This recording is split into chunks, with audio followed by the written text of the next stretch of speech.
बोले अनंतानंद सिद्ध परमेश्वरी भगवान की जय। देवादिदेव मूलनायक आदिनाथ भगवान की जय। चैतन्य चमत्कारी चिंतामणि पार्श्वनाथ भगवान की जय। शासन नायक भगवान महावीर स्वामी की जय। आचार्य भगवंत कुरुकुंड देव की जय। आचार्य भगवंत विराट सागर जी महाराज की जय। आचार्य भगवंत विशुद्ध सागर जी महाराज की जय। आचार्य गुरुवरेश्वर विभव सागर जी महाराज की जय। अधिकारी प्रभात श्री माता जी की जय। अधिकार की जय।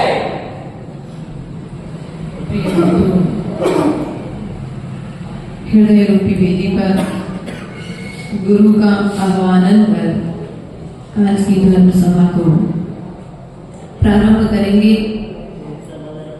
पूर्वी की कारिका के माध्यम से पंडित मुक्तार जी ने हम सभी के लिए बतलाया था परम अहिंसा धर्म जगत में फैल सर्वहित किया करे। अर्थात यदि आप किसी का भला करना चाहते हैं तो परम अहिंसा धर्म का प्रचार करो, अहिंसा धर्म का पालन करो, तब कहीं जाकर के तुम सृष्टि के प्रत्येक प्राणी का हित कर पाओगे। सर्वहित अर्थात सभी का हित करना है। लेकिन आज व्यक्ति की बुद्धि संकुचित हो चुकी है।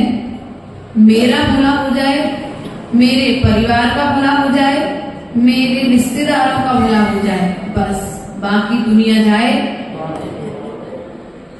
इसलिए नहीं, जो सम्यक दृष्टि जीव होगा वो विचार करेगा कि मेरा भला हो रहा है सो हो जाए, लेकिन मेरे निमित्त से कभी किसी दूसरे का बुरा ना हो जाए। वो प्रतिपल सावधान रहता हुआ, प्रतिपल सजग रहता हुआ वह धर्म का आचरण करता है। ऐसा कहा है कि जो सम्यक दृष्टि श्रावक होता है वह कुत्ते की तरह सावधान रहता है। स्वान देखो भैया, कुत्ता अभी रास्ते में मिले थे अपन को। वह कुत्ते का उदाहरण क्यों दिया? जैसे ही कुत्ते के सामने या उसके आजू बाजू से गाड़ी निकले, घोड़ा निकले, मनुष्य निकले, कोई दूसरा भी जानवर निकले, वो तत्काल एक बार आंख खोल करके देख लेता है। यदि पहचान वाला नहीं है, उसके ऊपर में आक्रमण करने वाला है, तो वो सावधान रहता है कि किसी भी ओर से उसके ऊपर आक्रमण। बस जैसे श्वान सोता हुआ भी जागृत अवस्था में रहता है, उसी तरह हमें भी संसार में रहते हुए भी हमारे निमित्त से किसी को कोई कष्ट ना हो जाए, हमारे निमित्त से किसी को कोई दुख ना हो जाए, हमारे निमित्त से किसी का कोई कार्य गलत ना हो जाए, ऐसा विचार करके समय दृष्टि जीव सदा धर्म करता रहता है। वरना आजकल स्थिति क्या है, धर्म तो लोग करते हैं, लेकिन धर्म करते हुए अपना भला और दूसरे की बुरे की कामना करते हैं। भगवान उसकी दुकान अच्छी क्यों चलती है, हमारी दुकान अच्छी क्यों नहीं चलती है?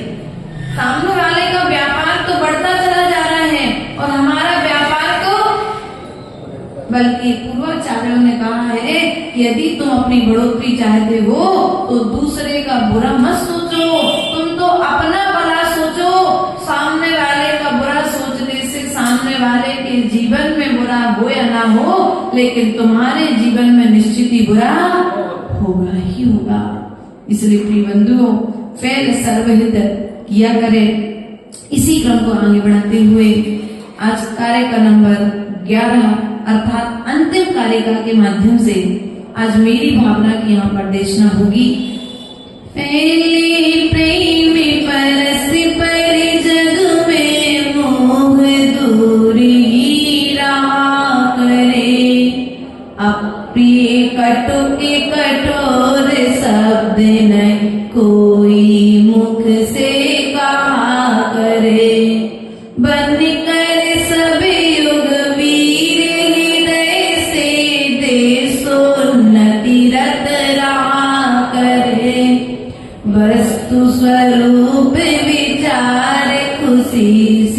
सब दुख संकट सहा करे।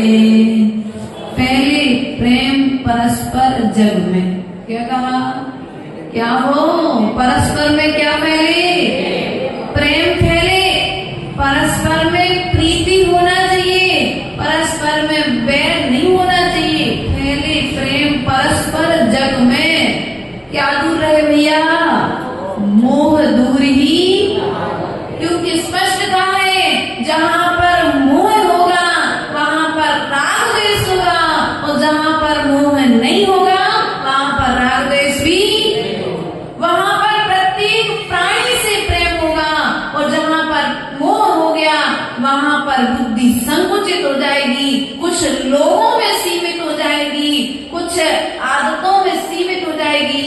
इसलिए प्रिय बंधुओं, विचार करना है कहीं हमारा राग मोह में तो परिवर्तित नहीं हो रहा है। इसलिए कहा है गुरु जो होते हैं वे राग द्वेष से रहित होते हैं, इसलिए उन्हें वीत रागी कहते हैं। जिनका राग अब बीत चुका है, क्या, जिनका राग अब, उन्हें वीत रागी कहा है। ऐसे निर्ग्रंथ गुरु के चरणों में आप लोगों को बारंबार नमस्कार करने का, दर्शन करने का, उनकी वैयावृत्ति करने का सौभाग्य आपको मिल रहा है प्रिय बंधुओं। इसलिए जिनकी सेवा में आप हैं उनके जैसा आचरण हमें भी अपनाना पड़ेगा। आज नहीं तो आपको मोह है, इसलिए आप विचार करते हो मेरा बच्चा फर्स्ट डिवीजन पास हो जाए, लेकिन पड़ोसी का बच्चा, बोलो तो अपने बच्चे से मोह है ना, इसलिए बेटा तू अच्छी पढ़ाई कर, तुझे फर्स्ट डिवीजन पास होना है, सरकार से स्कूटी मिलेगी, सरकार से पैसा मिलेगा, तेरी पढ़ाई का खर्च सरकार से, लेकिन पड़ोसी का बच्चा तुमसे आगे नहीं निकलना चाहिए। ध्यान रखना, मैंने अपने पूरी जीवन की कमाई तेरी पढ़ाई में लगा दी है। बच्चे को बोलते कि नहीं बोलते, कई लोग ऐसा बोलते हैं बच्चों से। ध्यान रखना, तुम्हें एक बच्चे से मोह है, इसलिए तुम्हें दूसरे बच्चे से द्वेष, जहां पर एक से राग होगा वहां पर द्वेष, दूसरे से अपने आप द्वेष हो जाएगा। इसलिए प्रिय बंधुओं, जो अनादिकाल से मोह करते हुए आ रहे हैं उस मोह को हमें छोड़ना चाहिए, क्योंकि आचार्य भगवंतों ने कहा यह जो मोह है यह मोह ही तो मिथ्यात्व है। क्या है, बोलो तो मोह जो है वह मिथ्यात्व है। इसलिए मिथ्यात्व से यदि बचना चाहते हो तो तुम मोह को त्याग कर। यहाँ तक बताया है मोह तुम्हारी देह से तुम्हें कितना मोह है, जहां देह अपनी नहीं तहां अपना कोई, घर संपत्ति पर पर है क्या, देखो याद तो कितने अच्छे से हम भूल जाए, लेकिन हम लोग सबको हमसे अच्छे से याद है, लेकिन आचरण में बोलो तो ये देह अपनी नहीं है, लेकिन इस देह से मोह है कि नहीं है, कितना मोह है। बोलो तो अरे डार्क सर्कल आ गए हैं, बाल सफेद हो गए हैं, तो नाना तरह के उपक्रम किसके लिए, दिखाने के लिए। अब शादी हो गई, बच्चे हो गए, बहुएं आ गई, अब किसकी दिखाने के लिए श्रृंगार जारी है। इस मट मैले तन को भी तुम अभी तक सजाने में लगे हो, तो ये जो सजाने की दशा चल रही है ये मोह की दशा है। आज तुम शरीर की सेवा करते रहोगे, भविष्य में तुम्हें शरीर ही मिलने वाला है, और तुम आत्मा की सेवा करोगे तो शरीर छूट जाएगा, लेकिन जब तक तुम आत्मा की सेवा प्रारंभ नहीं करोगे तब तक ये शरीर का क्रम छूटने वाला। इसलिए तुम अनादि काल से आत्मा के निमित्त से शरीर में रह रहे हो, क्योंकि आज तक तुमने शरीर का पोषण किया है मोह के वशीभूत होकर। मोह आकर के कहता है अरे ज्यादा उपास करोगे तो दुबले हो जाओगे, अरे ज्यादा व्रत नियम संयम पालन करोगे तो क्या होगा, तबीयत खराब हो जाएगी, अरे ज्यादा स्वाध्याय में जाओगे तो बैराग आ जाएगा, इसलिए ज्यादा माताजी महाराज जी के पास जाना नहीं, ज्यादा बैठना नहीं, जितना सुनना उतना सुनो, वहीं के वहीं छोड़ के आ जाओ, वरना घर में गड़बड़ हो जाएगी, मन नहीं लगेगा फिर घर में। नहीं, देखो जो चक्रवर्ती था ना, भरत चक्रवर्ती, वो चक्रवर्ती का ऐसा कहते हैं वो घर में रह के बैरागी था। वो घर में रहता था, राज्य का संचालन करता था, लेकिन राज्य का संचालन करते हुए भी वह सामयिक करता था, स्वाध्याय करता था, साधुओं को आहार दान देता था। बंटी भैया, चक्रवर्ती तुम्हारे पास तो क्या संपत्ति है? चक्रवर्ती के धन के आगे तुम्हारे पास एक है, उनके पास 96,000। कितनी थी? अब 96,000 के 96,000 संतान होने दो, पर उसके पश्चात में उतने ही उनसे संभालने के लिए एक राजकुमार के घोड़े, हाथी,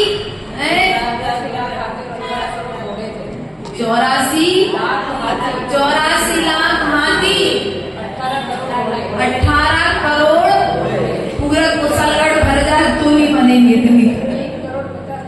पूरा यहाँ से बांसवाड़ा पूरा राजस्थान कवर हो जाए तो इतनी तो ट्रेन जगती के जीव भी तुम्हारे यहाँ नहीं बनेगी।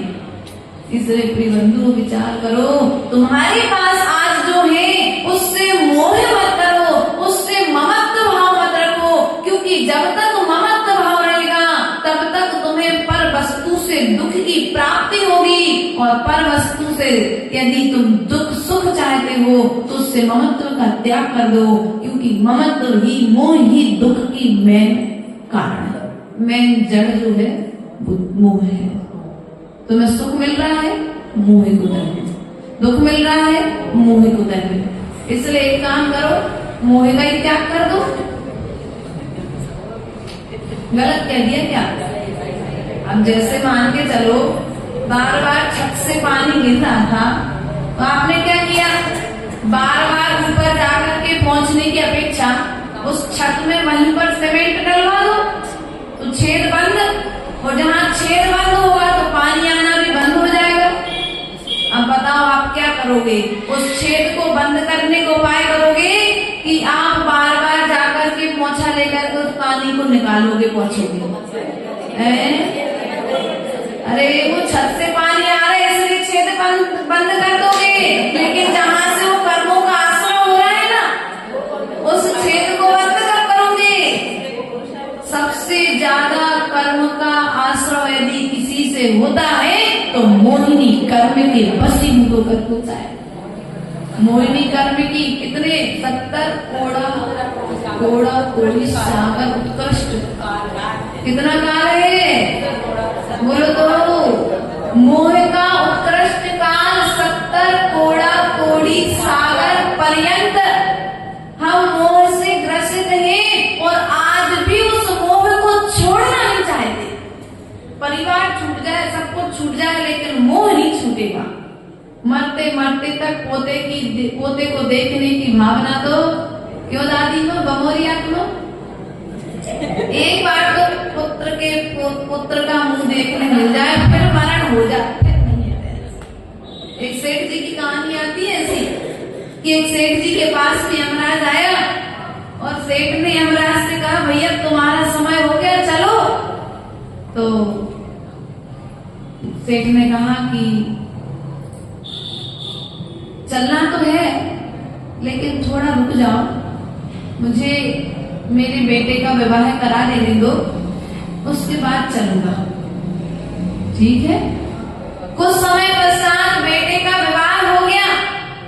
बेटे का विवाह होने के पश्चात पुनः यमराज आया, और यमराज ने फिर कहा सेठ जी चलो अब तो बेटे का विवाह हो गया। सेठ जी बोले अब मुझे पोते का मुंह और देख लेने दो। पोते का मुंह भी देख लिया। पोते का मुंह देखने के पश्चात में पुनः यमराज आया, तो यमराज ने कहा सेठ जी चलो अब तो पोते का मुंह भी देख लिया, बोले अब पोते का विवाह और देख लेने दो, पुत्र वधू का मुंह और देख लेने दो। ऐसा करते करते जीव अनादि काल से संसार में बोलो तो फंसा रहता है। ये कहानी उस सेठ की नहीं है, हम सब प्राणियों की है कि नहीं है। अनादि काल से हमारी स्थिति यही है कि हमने मोक्ष मार्ग से बचने के लिए, त्याग तप से बचने के लिए कुछ ना कुछ एक नया उपाय निकाल करके पुण्य से बच करके पाप में लगे रहे हैं। इसलिए हमें आज पाप के काल में जन्म मिला है। और पाप के काल में भी तुम चाहो तो पुण्य करके तुम पाप से बच सकते हो। लेकिन आज भी तुम्हारी मना स्थिति क्या है? बोलो तो। आज भी दीक्षा लेने का भाव, आज भी अपने श्रावक के श्रावकाचार्य के अनुसार व्रतों का पालन करने का भाव, कम से कम घर में रह करके तो व्रती बनो, घर में रह करके तो धर्म का पालन करो। क्योंकि धर्म का पालन यदि घर में रह करके भी नहीं करोगे तो फिर तुम्हारे लिए नरक निगोद जैसी गतियों में, त्रयंच गति आदि में जाकर के दुखों को उठाना पड़ेगा। समझ जाओ, अभी भी मौका है, बाजी तुम्हारे हाथ में है। मोह का त्याग कर दो, क्योंकि ये मोह हमें अनादि काल से दुख दे रहा है। भगवान को अनंत सुख प्रकट हुआ विषय किसके बल पर?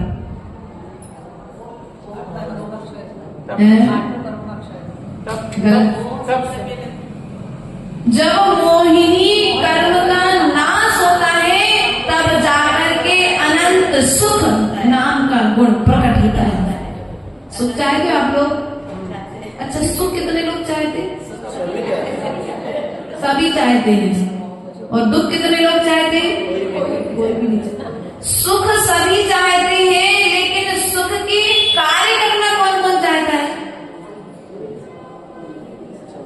सुख सभी चाहते हैं, लेकिन सुख के कार्य करना, बोलो तो भैया, सब चाहते हो सुख के कार्य करोगी? जो जो चीज तुम्हें सुख दिलाए वो कार्य करोगी क्या? जीते जी तुम अच्छे कार्य कर लेना तो अंतिम समय में सुख से समाधिमान हो जाएगा, वरना अंतिम समय तुम्हारा बिगड़ने वाला। मोह में यदि पड़े रहोगे तो मरण होगा, और मोह का यदि त्याग करोगे तो समाधि मरण होगा। इसलिए आपके हाथ में है कि आपको मरण करना है कि समाधि मरण करना है। क्योंकि आचार्य भगवंत ने, शिवकोटि स्वामी ने भगवती आराधना ग्रंथ में और आचार्य गुरुदेव ने अनुवाद करते हुए समाधि भक्ति में लिखा है, सील सहित नर भी मरता है, सील रहते मरता, धैर्य सहित नर भी मरता है, धैर्य रहते मरता, सील सहते हो, धैर्य सहते हो, वह समाधि भर दो, मेरा अंतिम मरण समाधि तेरे दर पर हो। उत्तम त्यागी वे हैं जिन्होंने अर्जन नहीं किया, मध्यम त्यागी वे हैं जिन्होंने अर्जित त्याग किया। क्या कहा? मध्यम उत्तम त्यागी कौन है? जिन्होंने परिवार का अर्जन ही नहीं किया, धन संपत्ति को बढ़ाया ही नहीं, ये उत्तम त्यागी हैं। लेकिन मध्यम त्यागी कौन? जिन्होंने परिवार गृहस्थी को अपनाया तो है, लेकिन अपनाने के बाद में फिर क्या किया? त्याग कर दिया। तो कम से कम उत्तम श्रेणी में नहीं आए तो कम से कम मध्यम श्रेणी में तो जघन्य त्यागी वे हैं जिनने अर्जित। एक और है सर लाइन, तो ध्यान रखना है समय दृष्टि। इसलिए ध्यान रखना है हमारे लिए प्रिय बंधुओं कि जो हमने आज त्याग ग्रहण किया है उसे एक ना एक दिन हमें त्याग करना। मोह है जो आकर के कह देता है अभी रहने तो 2 बच्चे छोटे छोटे हैं, अभी रहने की तो अभी उम्र ही क्या है, 60 साल की तो है बस, एक दादी थी घाटोल में, अभिषेक भैया, पीछे का परिवर्तन के फार्म भरे जाने थे। तो आचार्य गुरुदेव ने कहा कि प्रयास करना कि जो फार्म हमारे हाथ में है, महिलाओं के फार्म हमारे हाथ में पूरे जमा हुए, जिनकी 2 प्रतिमा आदि लेने का वहां हो, उनको अपन पीछे भेंट करेंगे। तो एक दादी रोज हमारे पास 70 साल की लगभग गांधी परिवार है ना जो वहां पर, उनके परिवार से एक दादी रोज आती थी, अभी भी है, बड़ौदी आई थी एक दिन। वो दादी मेरे पास आई, शाम का समय था लगभग, कोई आचार्य वंदना के बाद बैठे हुए थे। तो मैंने दादी से, वो दादी कुछ फार्म को पूछ रही थी, तो मैंने उस दादी से कहा, दादी अब आपकी उम्र तो व्रती बनने की हो गई, तो आपको व्रत नियम संयम आदि पालन करना चाहिए। वो दादी ने मेरा हाथ पकड़ के बोली, माता जी हमारा हाथ आपका हाथ एक सा है, अभी तो हमारी उम्र ही क्या है। मतलब विषय भोगों के प्रति हमने कहा तुम्हारे शरीर में झुर्रियां आ गई, अब झुर्रियां आ गई, अब तुम्हारा क्या करोगे, तुम इस शरीर से कम कुछ जितनी श्वास है शेष है, उन श्वासों को संयम में व्रत नियम आदि पालन में लगा दो। तब भी उस माँ ने स्वीकार, ऐसी उस माँ की स्थिति नहीं है, हम सभी माताओं की स्थिति। कितने व्रती श्रावक हैं जो अष्टमी चतुर्दशी के दिन मोह को त्याग करके अपनी जिह्वा इंद्री को कंट्रोल करके शुद्ध भोजन करते हैं। आलस को त्याग करके शुद्ध भोजन करते हो आप लोग? कुछ लोग, 1 या 2 लोग परिवार ऐसे होंगे जो अष्टमी चतुर्दशी के दिन अभक्ष्य भोजन नहीं करते होंगे। बंटी भैया करते, देखो बंटी भैया करते होंगे, अभिषेक भैया करते होंगे, हमारे दीपक भैया करते होंगे, धर्मेंद्र तो नहीं करता होगा, ये तो पक्का विश्वास है। लेकिन समय के साथ साधुओं से जुड़ा रहेगा तो धीरे धीरे एडवोकेट साहब चालू कर देंगे, है ना। प्रयास करना, क्योंकि जो तुम शरीर से जितना जितना मोह त्याग करोगे ना, उतना उतना बाहर में त्याग बढ़ेगा। क्योंकि भीतर का मोह है जो बाहर में त्याग नहीं करने दे रहा है। ये इंद्रियों के वशीभूत होकर के रसना इंद्री ने कहा, आज तो अच्छी गर्मी लग रही है, ठंडा पानी और आइसक्रीम मिल जाए तो आनंद आ जाए, रसना मिल जाए तो आनंद आ जाए। चक्षु इंद्री ने कहा कि अगर इतना अच्छा रसना पी रहे हो तो देखने के लिए टीवी होना चाहिए, सो टीवी भी आ गई। कर्ण इंद्री ने कहा जब इतना सब कुछ अच्छा चल रहा है तो सुनने के लिए कुछ अच्छा गीत। बस इन इंद्रियों के दास होकर के तो आप अनादि काल में भटक रहे हो। इसलिए क्या करो, यदि तुम पहले प्रेम परस्पर जग में प्रेम फैलाना चाहते हो तो मोह को क्या करो, दूर करो। अप्रिय कठोर शब्द नहीं कोई मुख से। यदि तुम अप्रिय कठोर शब्द सुनना नहीं चाहते हो तो पहले बोलने का त्याग, बोलो तो, बोलने का त्याग। जब तक अप्रिय कठोर, जो शब्द मुझे अप्रिय लगते हैं वे शब्द हमें किसी से बोलना नहीं चाहिए। ऐसे कठोर शब्द अपने मुख से मत निकालो जो शब्द किसी के भीतर में घाव कर दे। क्योंकि कहा भी गया है कि लगा हुआ घाव, तीर का घाव तो भर जाता है लेकिन वचनों का घाव जीवन पर्यंत तक भरता नहीं है। श्वास समाप्त हो जाती है लेकिन वह शब्दों का घाव भरता नहीं है। इसलिए कभी भी किसी के विषय में क्रोध के आवेश में आकर के अपशब्द नहीं बोलना। कोई मुख से का बनकर सबयुग वीर हृदय से देशोन्नतिरत रहा करे। सभी लोग क्या करें, अपने हृदय में देश की उन्नति के विषय में विचार करते रहे। वस्तु स्वरूप, बिल्कुल मुद्दे की बात कह दी, वस्तु स्वरूप। वस्तु स्वरूप क्या है? हाँ, वस्तु स्वभावो सूत्र सुना है भैया धर्मेंद्र जी? वस्तु स्वभावो, वस्तु का जो स्वभाव है उस पर श्रद्धान करना ही धर्म है। अभिषेक भैया, आत्मा कैसी है? अजर अमर है, मरने वाली है। बोलो तो, आप तो अमर आत्मा हो। शरीर का बार बार मरण हो रहा है, आत्मा आज तक मरी नहीं है और ना कभी मरेगी। बस वह जब तक कर्मों से सहत है तब तक संसार में रहेगी और जिस दिन कर्मों सिद्धालय में जाकर के रहने लग जाएगी। इसलिए कहते हैं ना, दुनिया में सबसे न्यारा यह आत्मा हमारा, सब देखने जाने निहारा यह आत्मा हमारा। क्या है? सब देखने जानने वाला क्या है? यह जले नहीं अग्नि में, ये गले नहीं पानी में, मरता न मरेगा हमारा यह आत्मा हमारा। क्या? ना तो अग्नि से जलने वाला है, ना पानी में गलने वाला है, ना शस्त्रों से कटने वाला है। तो क्या है? अजर अमर कौन है? आप लोग कौन हो? बोल दो एक बार तो बोल दो, आत्मा हो कि शरीर हो? नहीं भैया, ध्यान रखना।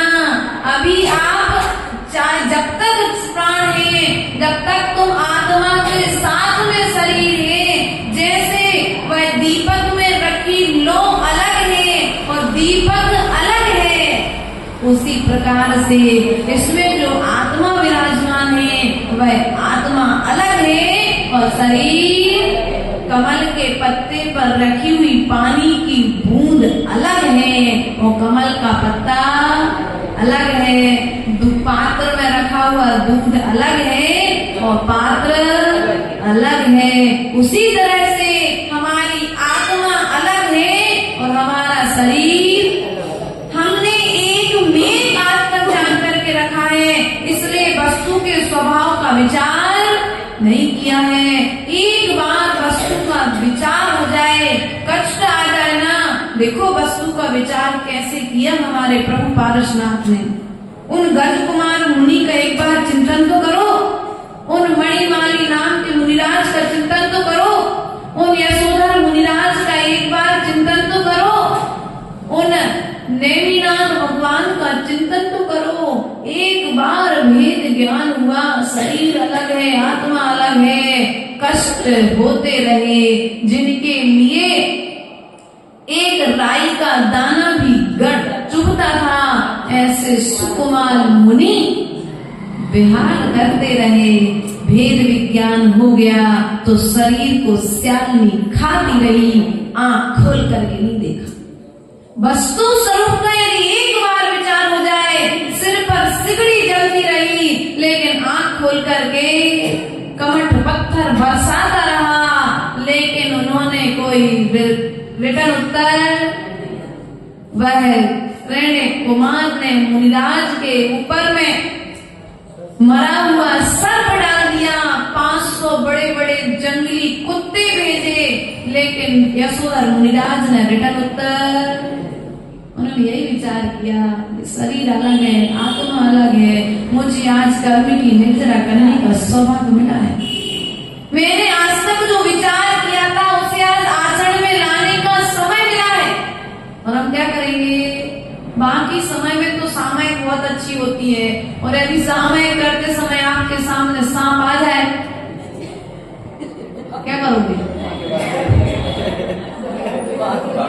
वे शांति सागर मुनिराज धन्य हैं, जिनके सामने में सांप आए, शेर आए, चीता आए, गले में भी लिपटा रहा, लेकिन उन्होंने अपनी ध्यान मुद्रा को तोड़ा। उन्होंने तो यही विचार किया, ये मेरे ऊपर उपसर्ग करने के लिए आया है, और यदि मौत आ जाए है तो मुझे स्वीकार है, लेकिन मैं इस उपसर्ग के काल में स्थान को छोड़ करके भागूंगा। वे मुनिराज धन्य हैं, जिन मुनिराज के लिए राजा श्रीपाल ने पूर्व की पर्याय में समुद्र में फेंक दिया, लेकिन समुद्र में फेंकने पर भी मुनिराज ने अपना ध्यान नहीं खोला। उन्होंने तो यही विचार किया कि आज मेरा मरण आया है तो मुझे अपने ध्यान साधना में और अधिक लीन। और हम क्या करते हैं? हाँ, बीच में थोड़ी सी बात कर लो। अरे बीच में यदि इनके हाथ में मोबाइल हो तो बीच में स्टेटस क्या कर रही है? मोबाइल सामयिक कर रहे हैं, बीच सामयिक में किसी का मैसेज आया तो स्टेटस पे ही तत्काल स्टेटस चढ़ा दिया, कहीं चैटिंग चालू हो गई, कहीं यूट्यूब चालू हो गया। इसका नाम सामयिक नहीं है, ये तो अतिचार है। समता पूर्वक बैठना, सभी प्रकार के व्यवहार का त्याग करने का नाम सामयिक है। आत्मा की अनुभूति करने का नाम सामयिक है। आप लोगों ने क्या किया? आप लोग रोज पढ़ते ना, कुछ भी टूटे कुछ भी फूटे या सब जग रूठे, काया छूटे माया छूटे या सब जग छूटे, समता ताला कभी न टूटे, परिमावश्यक है, ममता तजना समता भजना ही साम।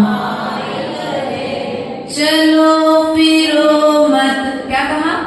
चलो फिरो मत। अरे वो सामयिक के कालों गेट खोलने जाना पड़ा, तो माला पकड़ी वो गेट खोल के आ गए। अरे घर में अकेले बैठे थे, बीच में आंख खुलता आई तो गेट लगाने चले गए। ठंडी हवा आ रही थी तो खिड़की बंद कर दी। पहले से व्यवस्था नहीं कर पाए तो रजाई ओढ़ के बैठ गए।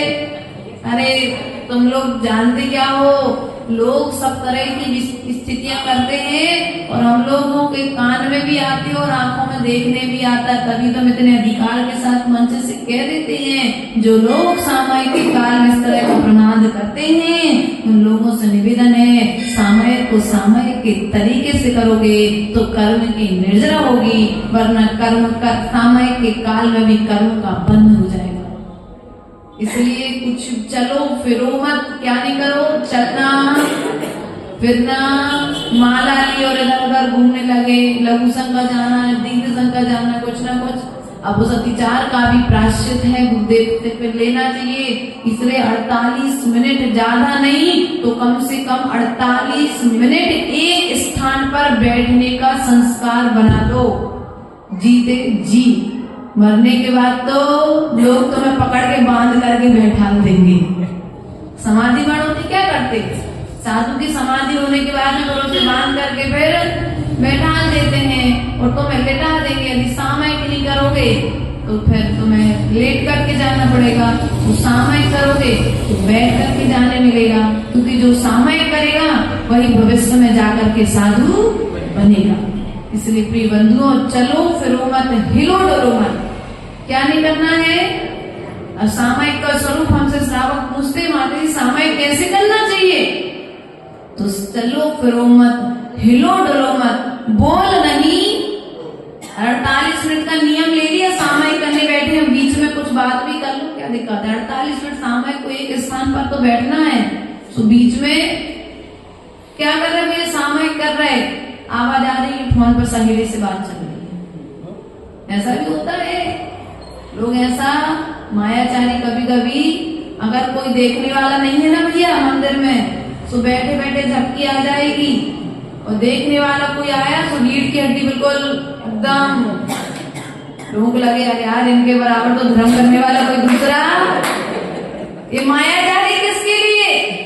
बताओ, वस्तु के स्वरूप का विचार करने के लिए तुमने पूजन प्रारंभ की थी, वस्तु के स्वरूप का विचार करने के लिए तुमने सामयिक प्रारंभ की थी, और सामयिक के काल में अतिचार लग गया तो बताओ वस्तु का स्वरूप का विचार कब करोगे और कहाँ पर करोगे? इसलिए चलो फिरो मत, हिलो डरो मत, बोल नहीं बोलो।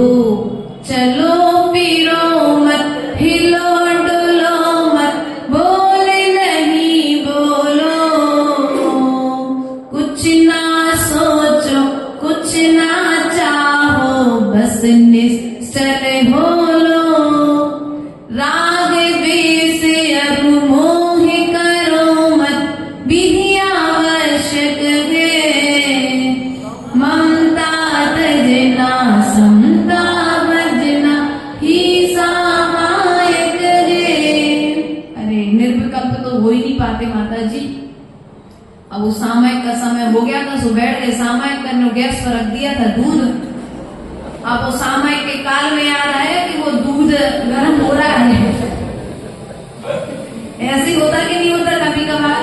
देखो गलत नहीं बोला मैंने, सत्य बात है। मुझे किसी ने बताई नहीं, लेकिन इनकी स्थिति मुझे मालूम है ना। अब सामयिक करने बैठे और वो बच्चा शाम को भोजन करने आने वाला था। समय देखो आज तो लेट हो जाएंगे, बच्चा आएगा क्या बना के खिलाएंगे, घर पे तो कुछ रखा ही नहीं। अब इनकी आधे से ज्यादा गृहस्थी की तैयारी होती सामयिक में, क्या बनाना है, क्या खिलाना है, किसको क्या भेजना है, किससे क्या लेना है, किसको क्या देना है, ये सब तैयारी कहाँ होती है आपकी? बोलो तो। सामयिक किस लिए मिली थी? सामयिक दूसरे के लिए करने के लिए नहीं थी, सामयिक स्वयं को निर्वृत्त करने के लिए थी।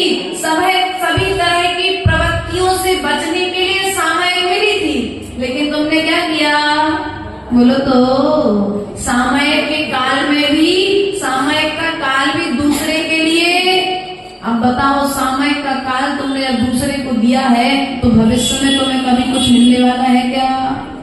आत्म अनुभूति का काल है सामयिक का काल। जीव अलग है, आत्मा अलग है, पुद्गल अलग है, जीव अलग है, पुद्गल अलग है। इस भेद विज्ञान का नाम है सामयिक। बार बार चिंतन करो, उस नरकों की वेदना का चिंतन करो। अगर तुम्हें सामयिक में बैठ जाओ, बहुत तेज गर्मी लगे, पंखा चालू नहीं कर पाओ, तो उस समय ये विचार करो। ये लोग सामयिक में बैठ जाओ, धोखे से पंखा चालू नहीं हो मंदिर में। ये लोग पता है बड़े, ये लोग बहुत बड़ी मायाचारी करते कुछ लोग मंदिर में आकर के।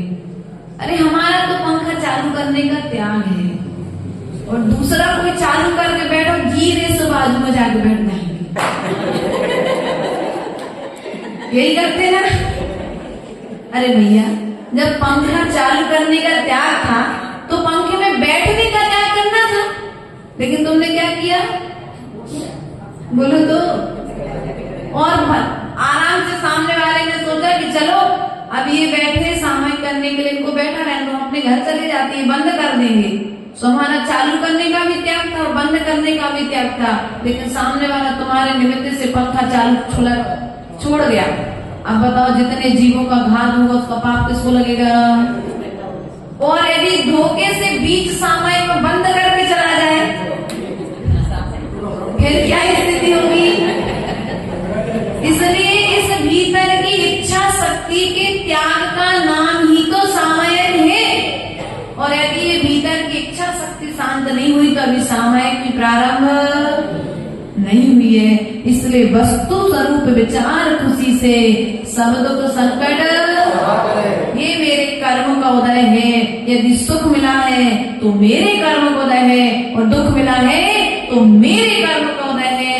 कैसी भी विपरीत परिस्थितियां हो जाएं, हर विपरीत परिस्थिति में समता का भाव रखने का नाम ही तो सामयिक है। अतः सब दुख संकट सहा करे, सभी तरह की कोई विपरीत परिस्थिति आ जाए। जैसे अभी तुम लोग की बड़ी विपरीत परिस्थिति चल रही है, 30 का माल 3 लाख में देना पड़ रहा है, 30,000 का माल के 3 लाख रुपए देने पड़ रहे हैं। तो विपरीत परिस्थिति चल रही कि नहीं चल रही? लेकिन फिर भी भीतर में समता भाव, वो तो मानता कि हमें ज्यादा नहीं क्योंकि आपके पास है नहीं, ये साफ समझ नहीं पाओगे उसको। लेकिन हम जानते हैं उसमें भी समता भाव रखो। तुमने उसके निमित्त से पूरा जन्म में कोई लिया होगा तो तुम्हें इस भाव उसके इस निमित्त से देना पड़ रहा है। लेकिन ध्यान रखना, कभी भी किसी भी तरह की मायाचारी नहीं करना, कभी भी किसी भी तरह का छलकापट नहीं करना, तो जीवन उन्नति की ओर जाएगा। और यदि छलकापट करोगे तो कहीं न कहीं नरकों में जाकर उछलना पड़ेगा, क्योंकि नरकों में जन्म तुम्हारे जैसा जन्म नहीं होता। नरकों में तो व्यक्ति फुटबॉल की तरह जाकर के गिरता है और उछल करके वहां पर उसका जन्म होता है। इसकी व्यवस्था इन नरकों की बताई गई है। विपरीत परिस्थितियां, सीता के जीवन में देखो विपरीत परिस्थितियां आई, अंजना के जीवन में विपरीत परिस्थितियां आई, चंदना के जीवन में विपरीत परिस्थितियां आई, राम के जीवन में विपरीत परिस्थितियां आई, मैना सुंदरी के जीवन में विपरीत परिस्थितियां आई, सोमा सती के जीवन में विपरीत परिस्थितियां आई, वो कौन थे कौन, मनोवती के जीवन में विपरीत परिस्थितियां आई। ऐसे कितने उदाहरण हैं अपने ग्रंथों में जिन सतियों के जीवन में कौन कौन सी विपरीत परिस्थितियां आई, लेकिन फिर भी उन्होंने धैर्य को छोड़ा नहीं है। और हम क्या करते हैं आज, धैर्य को भाई अब कहाँ तक सहन करें, हमारे तो सहन शक्ति से बाहर है। नहीं भैया, तुम्हारे ऊपर क्या कष्ट है, जितना कष्ट अंजना के ऊपर था, गर्भवती थी और जंगल में घूम रही थी गर्भवती होकर, पहाड़ों नदियों के सहारे गुफाओं के सहारे अपना जीवन व्यतीत कर रही थी। तुम्हारे ऊपर क्या कष्ट है, सीता गर्भवती थी और राम ने वनवास वन में छुड़वा दिया। क्या किया था राम ने, वही सीता पर इतना विश्वास कि वह सीता 12 दिन तक रावण लंका में रह करके आई, तब राम उस सीता को युद्ध करके वापस लेकर के आए। लेकिन जब उन्हें किसी श्रावक के बातों में आकर के उनके मन में कुछ अपशब्द पहुंचे, तो उन्होंने उन शब्दों को सुनकर के सीता को वन में तीर्थ यात्रा के बहाने छुड़वा दिया। बल्कि सीता गर्भवती थी और राम को विश्वास था सीता गलत नहीं है, लेकिन फिर भी छुड़वा दिया। क्यों छुड़वा दिया, यदि मैं सामान्य तरीके से स्वीकार कर लूंगा तो कल मेरे ऊपर में भी आंच, इस राज गद्दी पर भी आंच आ सकती है। इसलिए सीता के लिए पहले जंगल में छुड़वाया और जंगल में छुड़वाने के बाद में फिर जब लव कुश आए तो वापस आने के बाद में भी क्या कहा, तुम्हें अग्नि परीक्षा, बोलो तो उस विपरीत परिस्थिति में भी सीता ने धैर्य को छोड़ा। और हम क्या करते हैं, बोलो तो बताओ, वह चंदना सती सेठ के घर में सेठानी ने कारागृह में बंद कर दिया, लेकिन फिर भी उस विपरीत परिस्थिति में भी उस चंदना ने धर्म को नहीं छोड़ा। मुनिराज का पड़गान सुना तो द्वारे पर निकल करके अत्र अत्र तिष्ठो तिष्ठो, मेरे पास कुछ खिलाने के लिए नहीं है, लेकिन जो है मैं वही खिलाऊंगी। और तुम लोग क्या करोगे, दिखावे के लिए चौका लगाओगे, खिलाने के लिए थोड़ी ना लगा। क्यों माता, लोग आएंगे देखेंगे क्या कहेंगे, इन लोगों ने क्या बनाया, कुछ नहीं बनाया। सो आज व्यक्ति को चौका लगाना कठिन लगता है। उस चंदना ने प्रभु को क्या खिलाए थे, दाल के दाने खिलाए थे, और कुछ भी उसके पास में, तुम्हारे पास में सब कुछ है, लेकिन फिर भी तुम क्या करते हो, साधु को खिला। वह घर तो त्रियंचों के रहने का घोंसला है, जिस घर में साधुओं के चरण थे। ध्यान रखना, तुम्हारा घर घोंसला है कि दाताओं का दान देने का ग्रह है। इसलिए प्रिय बंधुओं, अपने जीवन में यदि सब प्रकार के दुखों से बचना चाहते हो तो यहाँ पर वस्तु स्वरूप का विचार करो और सब दुख संकट जो तुम्हारे जीवन में विपरीत परिस्थितियां आए उन्हें समता के साथ में सहन कर मोक्ष के मार्ग की ओर बढ़ो।